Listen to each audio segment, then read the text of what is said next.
Good morning. Morning நான் என்ன பண்ணுறேனோ இல்லையோ, அந்த ஜன்னல் பக்கத்தில் போய் ஒரு 5 to 10 மினிட்ஸ் அமைதியாக நின்றுப்பேன்.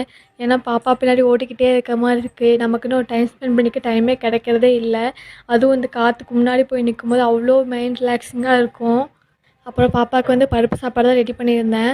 பாப்பா பார்க்க வரவங்ககிட்டலாம் பாப்பா நல்லா தூங்குறா, பாப்பா நல்லா சாப்பிட்றா, எந்த சேட்டையும் பண்ணுறதில்ல, என்ன கொடுத்தாலும் சாப்பிட்டுப்பா அப்படின்னு சொல்லிட்டு இருந்தேன். அது எவ்வளோ பெரிய தப்புன்னு எனக்கு இப்போ தான் புரியுது. ஏன்னா லாஸ்ட் 2 டேஸாகவே சரியாக சாப்பிடல, சரியாக தூங்கலை. நைட்டில் 2 மணி 3 மணிக்கெலாம் எழுந்திரிச்சி ரொம்ப அழ ஆரம்பிச்சிட்டாங்க. ராகி நல்லா சாப்பிட்ருந்தாங்க, இப்போ அதுவும் சரியாக சாப்பிட மாட்டேங்கிறா. லாஸ்ட் 2 டேஸாகவே ரொம்ப எனக்கு டயர்டாகிடுச்சு. தூக்கமே இல்லாதனால டயர்டாகவே இருக்குது. விலாக் கூட பண்ணவே முடியலை. எப்படியோ அவளை வச்சு பண்ணிட்டேன். நாளைக்கு ஒரு நாள் தான் அவங்க அப்பா வீட்டில் இருப்பார், லீவு. அவர்கிட்ட கொடுத்துட்டு நம்ம ரெஸ்ட் எடுக்கலாம் பார்த்தா அவரே பாவம் வீக் ஃபுல்லாக வேலைக்கு போயிட்டு நாளைக்கு ஒரு நாள் தான் அவருக்கு ரெஸ்ட்டு. அவள் தூங்கும்போதே ரெஸ்ட் எடுத்துக்கோன்னு சொல்கிறாங்க. அவள் தூங்கும்போது வீட்டு வேலையே சரியாக இருக்குது. இதில் எங்கே போய் ரெஸ்ட் எடுக்கிறது? நாளைக்கு வீடியோவில் பார்க்கலாம். பாய்.